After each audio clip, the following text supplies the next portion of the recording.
Monsieur Blanchette, bonjour. Merci d'être avec nous. C'est un plaisir d'être avec vous. C'est pas la première fois que vous faites un voyage comme ça à Washington. Dans le contexte actuel très particulier, qu'est-ce que vous espériez accomplir? En fait, ça ressemble beaucoup à ce que je disais avant de partir, avec toujours la certitude comment on va être reçu. C'est la troisième fois que je viens à Washington. C'est la troisième fois que je rencontre le représentant des États-Unis au commerce, le secrétariat d'État, la Chambre de commerce. Et c'est des rencontres plus étoffées que d'habitude, plus nombreuses, un gros programme. Et bien sûr, dans le contexte des enjeux tarifaires et commerciaux, des enjeux de sécurité aussi. Je suis content d'avoir fait les deux autres voyages parce qu'on est très bien reçus et pris très au sérieux, ce qui est un enjeu important parce que il faut ramener chez nous. D'abord, il faut leur laisser la compréhension de la différence québécoise dans les enjeux commerciaux, sans pour autant, parce qu'on est à l'extérieur du Canada et du Québec, sans pour autant être indifférent aux enjeux plus canadiens de sécurité ou de frontières ou de fentanyl qui reviennent dans les conversations ici tout le temps. Mais il faut aussi ramener une compréhension.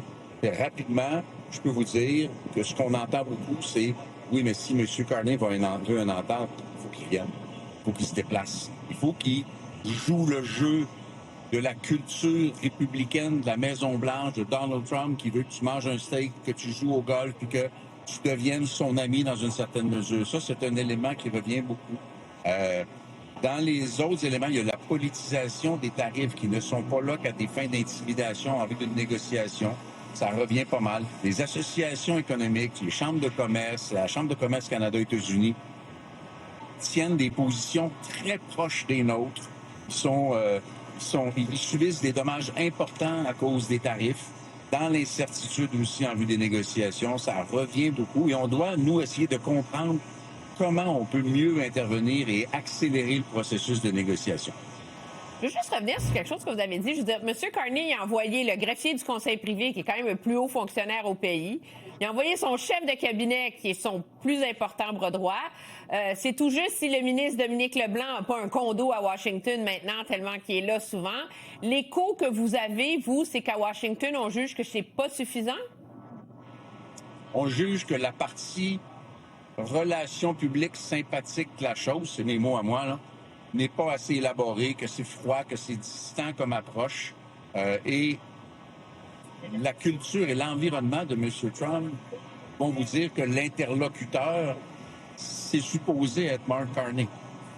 Et Mark Carney devrait être davantage impliqué et davantage présent. Et je suis obligé de dire que c'est une analyse que je partage dans une certaine mesure parce que on voit la publication d'une liste de projets. Mais vous savez, les projets dont M. Carney parle, il n'y en a pas un qui va commencer à faire dépenser de l'argent dans l'activité économique du Québec et du Canada avant 3 ans ou 4 ans. M. Trump sera plus là. La véritable urgence économique, c'est d'essayer de faire lever les tarifs, de rassurer les Américains en matière de sécurité ou de drogue, quoi que ce soit. C'est aussi, parce que c'est revenu, d'être respectueux. Les coups de gueule de Doug Ford ici, c'est très mal reçu. Il suffit d'avoir un minimum de lecture du tempérament du président des États-Unis pour dire que c'est pas la bonne approche. Dire publiquement que les États-Unis ne seront plus jamais le partenaire privilégié qui ont été, en qui on a confiance, c'est une très, très, très mauvaise idée. Donc, il y a des affaires de base en matière de relations publiques. Je ne suis pas proche de l'idéologie des républicains, mais je comprends que lorsque ton partenaire économique est à ce point-là plus gros et plus puissant, tu dois au moins commencer par être poli. Vous parlez de faire lever les tarifs. Qu'est-ce que vous pensez de... Parce que tout le discours qu'on entend de la part de M. Carney, de la part de ses ministres, là, depuis quelques semaines, c'est que on a renoncé au grand deal, tu sais, commerce, défense, etc. On a renoncé à faire lever tous les tarifs. On espère avoir des petites ententes ciblées sur les secteurs comme l'aluminium, le cuivre, l'acier, le bois d'œuvre. Donc, on a vraiment baissé la barre. Êtes-vous déçu de ça? D'abord, c'est en juillet l'année prochaine que le président des États-Unis va dire s'il met un terme à l'entente actuelle ou s'il veut transformer l'entente actuelle. Les consultations aux États-Unis des milieux économiques qui vont presque tous nous donner raison, à quelque part, là, ça va commencer dans les prochaines semaines, mais il n'est pas clair que le président va vraiment les écouter. Les États-Unis, j'entends surtout ça, là, ça vaut la peine d'être sur le terrain, là, veulent pour l'instant plutôt garder le parapluie ASEUM au-dessus de la négociation plutôt que de tout jeter et de faire des interventions précises. Mais il y a une différence entre les tarifs qui vont demeurer après la conclusion d'une entente qui au moins nous donnerait de la prévisibilité pour les investissements, pour les entreprises, et les tarifs d'intimidation auxquels on est exposé présentement. C'est deux phénomènes. Et j'ai dit sur toutes les tribunes que j'ai eues, les tarifs d'intimidation entre des voisins, partenaires et alliés aussi proches que le Canada et le Québec d'une part et les États-Unis d'autre part, ces tarifs-là ne devraient pas exister. On n'a pas besoin d'intimider le voisin pour initier une conversation et une négociation, mais avec M. Trump, évidemment, les tarifs ont un autre usage. Les tarifs, c'est je te punis parce que je ne suis pas satisfait de ce que tu fais par rapport à la Chine ou par rapport à la frontière. Et la Chine est un des gros éléments. Ici, le Canada est perçu comme étant extrêmement complaisant par rapport à la Chine, et la Chine n'est pas un ami de l'Occident en termes économiques ou en termes politiques. Donc, le Canada est un peu le ventre mou de l'Amérique du Nord en matière de sécurité ou en matière d'intervention de la Chine dans les affaires politiques du continent. Lundi, par ailleurs, vous allez être revenu à Ottawa. Ça va être la reprise des travaux, une toute nouvelle dynamique, puisque là, M. Poilievre va être là en plus. Mais pour le Bloc québécois, comment vous entrevoyez cette session parlementaire? Parce qu'il y a l'économie, il y a les grands projets, il y a la loi 21 qui s'en va en Cour suprême, plus il y a un budget sous le signe de l'austérité. Alors, comment vous entrevoyez ça? Pardonnez-moi l'image, mais j'ai l'impression que notre campagne électorale a un peu été séquestrée, notamment par Donald Trump, et je le dis ici, je ne me gêne pas. M. Trump est rentré dans notre campagne, il a occupé beaucoup d'espace, ce qui fait que la vraie campagne, les différents sujets ou notre rôle, on a eu de la misère à s'imposer dans cette campagne-là parce que c'était Trump versus Carney tout le temps.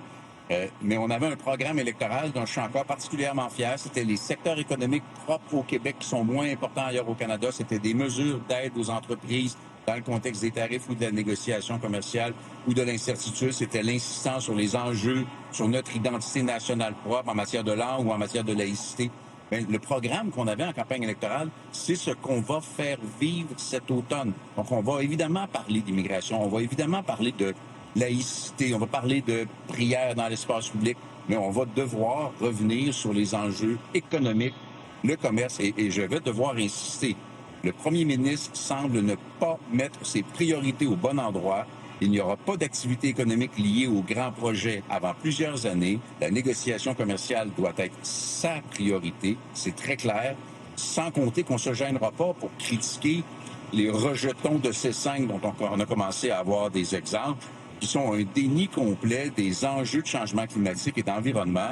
Puis je vais devoir le répéter, puis Patrick Bonin va le répéter, il existe une telle chose que les changements climatiques, ça crée des dommages énormes, c'est extraordinairement coûteux et ne pas faire face à ce problème-là est irresponsable. Ça va aussi faire partie de notre environnement et respect des juridictions du Québec, là-dedans, respect du BAP comme processus d'évaluation environnementale, l'acceptabilité sociale doit être présente. On est au tout début de ce débat-là et aussi, on est au tout début du véritable test de l'administration Carney, parce que jusqu'à date, ça a été l'élection. Après ça, ça a été l'été, il fait beau, les gens n'étaient pas beaucoup à l'écoute. Et là, on a une vraie session parlementaire qui commence avec une véritable dynamique. Les tests vont commencer à être plus sérieux. Yves-François Blanchet, chef du Bloc québécois à Washington, je vous souhaite une bonne fin de visite dans la capitale américaine. Merci beaucoup, au plaisir.